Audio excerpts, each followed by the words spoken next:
ایک یہودی کا بیٹا نبی پاک کی خدمت کرتا تھا اکثر. یہودی کا بچہ وہ بیمار ہو گیا, روز آتا تھا, چھوٹے موٹے کام کرتا تھا, بیمار ہو گیا. حضور نے فرمایا چلو تیمارداری کرنے چلتے. کس کی؟ جی غلام کی, نوکر کی. یہاں صاحب کہتے ہیں 5,000 روپیہ لے جاؤ, وہ بڑے احسان کے ساتھ 5,000 روپیہ لے جاؤ اور دے آنا, اور اسے کہنا سردی پوچھ رہے تھے تیرا کیا حال ہے. وہ بات ختم ہو گئی. حضور بنفس نفیس گئے اور غریب کا گھر تھا.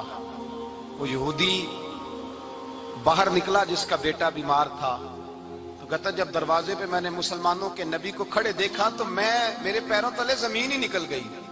میں نے کہا حضور مجھ غریب کی کٹیا میں کیسے آئے؟ اور میں تجھے پتا ہے نا تیرا بچہ میری نوکری کرتا تھا, یا بیمار ہو گیا, میں تیمارداری کرنے آیا.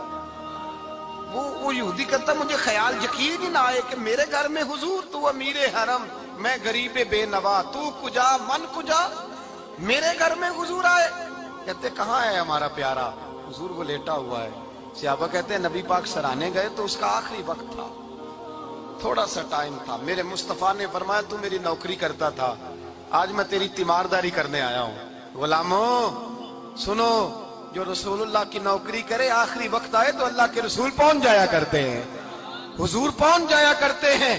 نجم کی اے خدا آرزو ہے یہی, عاشق زار کی آبرو ہے یہی, موت کے وقت سر ان کے قدموں میں ہو, دید ہوتی رہے دم نکلتا رہے. حضور پہنچ جاتے ہیں. نبی پاک تشریف لائے, بیٹھے سرانے.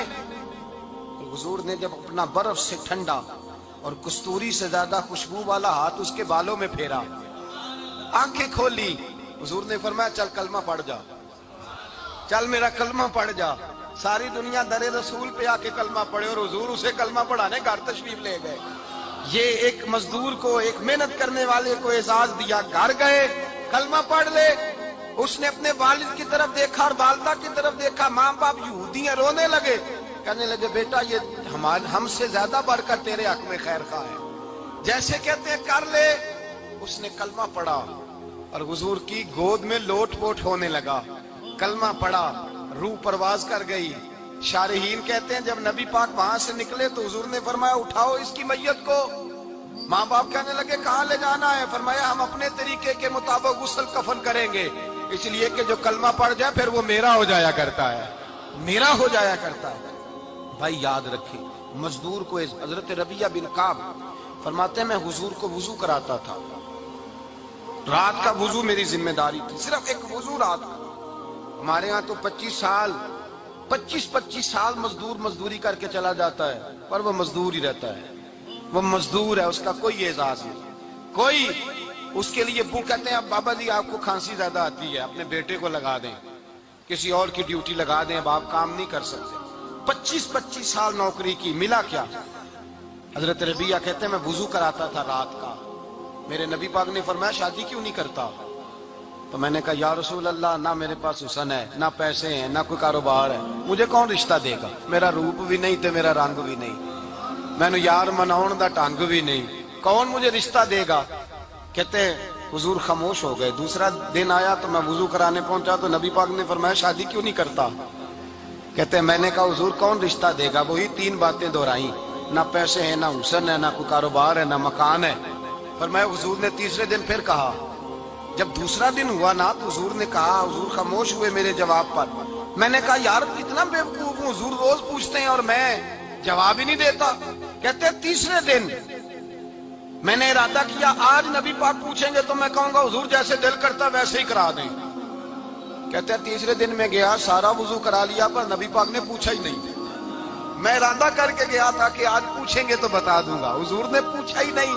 فرماتے ہیں وضو مکمل ہو گیا, میں دروازے تک چلا گیا تو مصطفیٰ نے آواز دی. فرمایا واپس پلٹنا, میں پلٹا تو حضور نے فرمایا تو شادی کیوں نہیں کرتا؟ کہتے ہیں میں کھل کے مسکرایا. میں نے کہا محبوب تیرے کرم پہ قربان جاؤں, کیا انداز محبت ہے, حضور مہربانی کریں کرا دیں. فرمایا فلاں سردار کے پاس جا, ایک وضو کراتے ہیں, اور اعزاز حضور نے کتنا دیا, جا سردار کے پاس اور اسے جا کے کہہ کہ اللہ کے رسول فرماتے اپنی بیٹی کا نکاح تیرے ساتھ کر دے. فرماتے میں گیا, ماں باپ کو بڑی فکر ہوتی ہے بیٹیوں کی. وہ کہنے لگا میں شام کو خود نبی پاک کی بارگاہ میں آؤں گا, کہتے میں باہر نکلنے لگا تو وہ بچی پردے کی اوٹ سے بولی، کہنے لگی غلام ٹھہر جا، ابا جی آپ کو میری فکر ہے، اماں جی میری فکر ہے، میری فکر نہ کریں اور یہ نہ دیکھیں آیا کون ہے، یہ دیکھیں بھیجا کس نے ہے۔ آپ مجھے حوالے کریں نبی پاک کے، حضور کے حوالے کریں، اللہ رسول مجھے کبھی ضائع نہیں کریں گے۔ حضرت ربیہ کہتے ہیں حضور نے میری شادی کا بندوبست کیا۔ حضرت بریدہ اسلمی سے کہا کہ تو اس کے لیے کھجور کی گٹھلی کے برابر سونا لا۔ حضرت حارثہ بن نعمان سے کہا تو اس کے لیے ایک کمرے کا اجرے کا بندوبست کر۔ حضرت عثمان غنی سے کہا تو نے ولیمہ کرانا اس کا۔ فرمایا میں تو تھوڑی نوکری کرتا تھا، مصطفیٰ نے ساری زندگی کا ہی بندوبست فرما دیا۔ یہ مزدور کے ساتھ حضور کا انداز ہے۔ پہلے میں نے شروع میں کہا کہ مزدور اس بات کو سمجھتا ہی نہیں کہ اس کا مقام کتنا، وہ اس بات کو جانتا ہی نہیں اللہ نے اسے اعزاز کتنا دیا ہے۔ ملت کا جوان سب سے پہلے تو کبھی کسی کی جیب کی طرف نہ دیکھے، اور یہ بات یاد رکھ لیں، درجنوں بزرگوں کے ارشادات کی روشنی میں ایک موٹی بات بیان کر رہا ہوں، توجہ ہے میری بات پر؟ جس کی توجہ دوسروں کی جیب پہ ہوتی ہے وہ رسوا ہو جاتا ہے۔ کاہل لوگ جو زندگی میں صرف ہاتھ پھیلانے کے عادی ہوتے ہیں، ان کے دامن میں سوائے رسوائی کے کچھ نہیں آتا، ان کے حصے میں سوائے بدنامی کے کچھ نہیں آتا۔